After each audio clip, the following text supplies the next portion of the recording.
pela análise histórica, é possível afirmar categoricamente que Jesus existiu ou ainda paira alguma dúvida quanto à historicidade dele?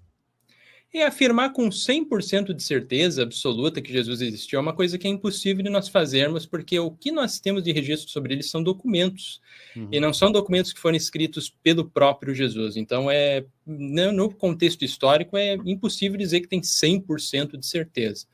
Mas o que boa parte dos historiadores trabalham e que entendem é que a possibilidade de Jesus ter existido é extremamente alta, muito mais alta do que vários outros personagens antigos, porque nós temos muitos materiais antigos que afirmam sobre a existência dele, e nós não encontramos materiais outros que afirmam que ele seria uma invenção ou que ele seria alguma coisa assim.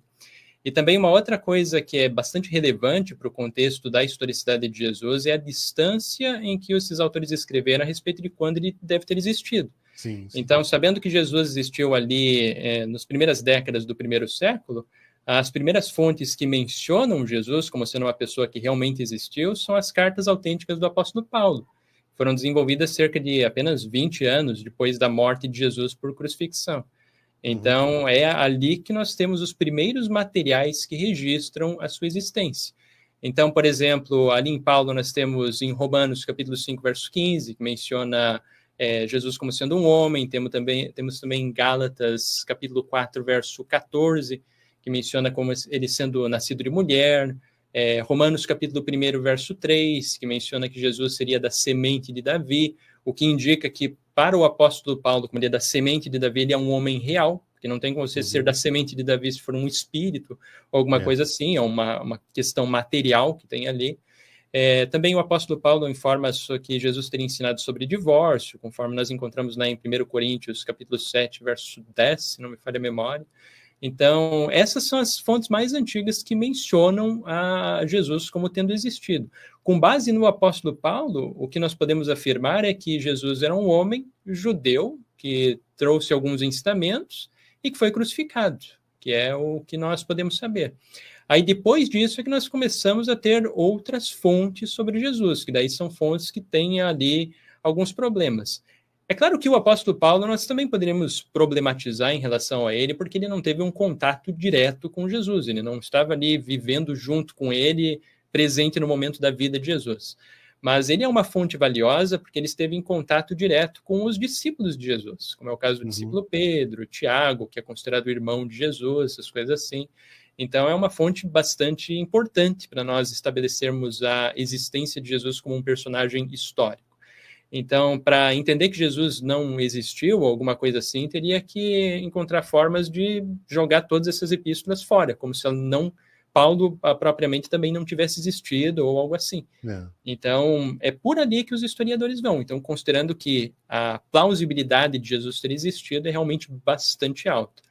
É claro que é válido acrescentar que existem, sim, historiadores que defendem a hipótese de que Jesus não existiu, mas dá para se contar no dedo o número de pessoas que defendem essa ideia, sendo que um dos mais famosos dele, que é um historiador que tem doutorado em história e algumas publicações importantes, que é o chamado Richard Carrier. Ele é o que trabalha muito nessa hipótese de que Jesus não existiu. Então, ele tenta reinterpretar várias coisas, até mesmo do que nós encontramos ali nas epístolas paulinas, como, por exemplo, de Jesus ser da semente de Davi, conforme menciona ali em Romanos, capítulo 1, verso 3, ele tenta ali reinterpretar isso como se semente pudesse ser uma coisa espiritual. E Jesus sendo crucificado, para Richard Carrier, essa crucificação teria ocorrido num reino celestial. Mas esses argumentos dele não convencem quase nenhum historiador. Ele é uma pessoa mais isolada nesse campo. Então, isso também é o que exige de nós uma certa cautela.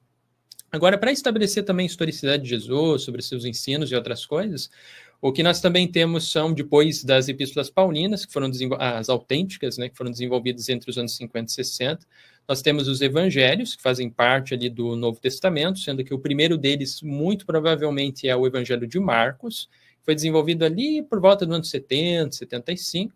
Depois temos Mateus e Lucas, mais ao final do século I, e posteriormente o Evangelho de João, que é aquele que tem uma historicidade menor, porque já faz várias retroprojeções sobre os conflitos que os cristãos estavam tendo com os judeus e tudo. Então nós temos esse Evangelho de João, ele faz críticas muito mais pesadas aos judeus como um todo, colocando palavras ali na boca de Jesus contra os judeus.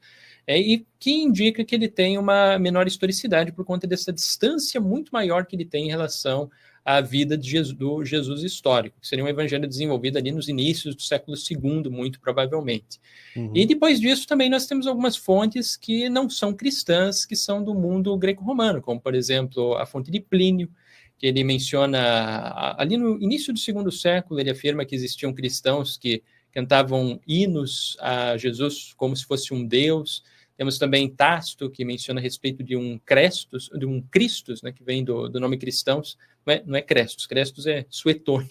Tácito, na verdade, menciona Christus, que para ele é de onde vem o nome cristãos, e que ele também afirma que foi condenado à morte pelo procurador Pôncio Pilatos durante o reinado de Tibério. Sendo que é interessante que Tácito, na verdade, aqui ele comete um certo equívoco em relação a considerar que Pôncio Pilatos seria procurador, porque historicamente ele era um prefeito romano e não procurador. Até isso eu mencionei num vídeo anterior do meu canal e eu acabei trocando, dizendo que foram os 4 evangelhos que falaram isso, daí depois eu tive que fazer uma errata. Eu falei 4 evangelhos, não é 4 evangelhos, é Tácito, eu acabei trocando ali. E depois dele também tem Suetônio, que ele afirma sobre que os judeus, sob a liderança de um Crestus, que é ele que afirma sobre isso, causavam distúrbios contínuos, então ele, Cláudio, o expulsou de Roma, né, que seriam, então, essas 3 fontes ali são fontes dos romanos, que mencionam também Jesus a partir, mas só claro, já no início do II século. E o que nós devemos observar em relação a essas fontes, embora nós não temos certeza sobre Suetônio, se ele está referindo realmente a Cristo, que seria Crestus, ou seria algum revolucionário chamado Crestus que estava em Roma. Mas é provável que seja uma referência a Cristo, mesmo que essa ideia dos primeiros cristãos podem ter causado um distúrbio ali nos judeus romanos, que haviam ali na cidade de Roma. Mas... E além desses 3 importantes ali, nós também temos uma outra fonte que é Flávio Joséfo, que vem dos judeus. Mas com Flávio Joséfo existe um problema em relação ao que ele menciona ali sobre Jesus, porque ela muito provavelmente foi interpolada pelos cristãos.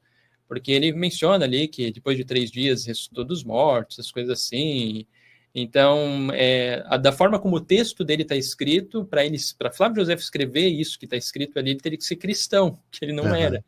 Então, é provável que ela tenha sido realmente interpolada em alguma coisa, mas boa parte dos historiadores considera que existe uma raiz primitiva ali que realmente pertence à pena de Flávio Joséfo, e que não tudo foi interpolado, só algumas partes ali desse texto. Então, são essas as fontes que nós temos ali, principalmente que pertencem ao I século e aos inícios do II. E depois daí nós temos também outras fontes da patrística da igreja. Temos algumas coisas com Clemente de Roma, que menciona alguma coisa sobre ele. Tem também Pápias de Hierápolis, escrevendo ali no início do século II, que menciona alguma coisa sobre Jesus. Tem também o Inácio de Antioquia, que escreveu ali também nos inícios do século II, menciona alguma coisa. Depois também nós temos alguns evangelhos apócrifos, que são bastante antigos e que mencionam alguma coisa sobre Jesus, que é o Evangelho de Tomé, que ele pode ter sido desenvolvido ainda no I século, mas nós não sabemos exatamente quando que ele foi escrito, né, mas se coloca a datação dele entre o I século e o II, que menciona dito sobre Jesus. Tem o Evangelho de Pedro, também tem o Evangelho Egerton II, também que foi descoberto há algumas décadas atrás, também que menciona alguma coisa sobre Jesus, que é um evangelho bastante antigo.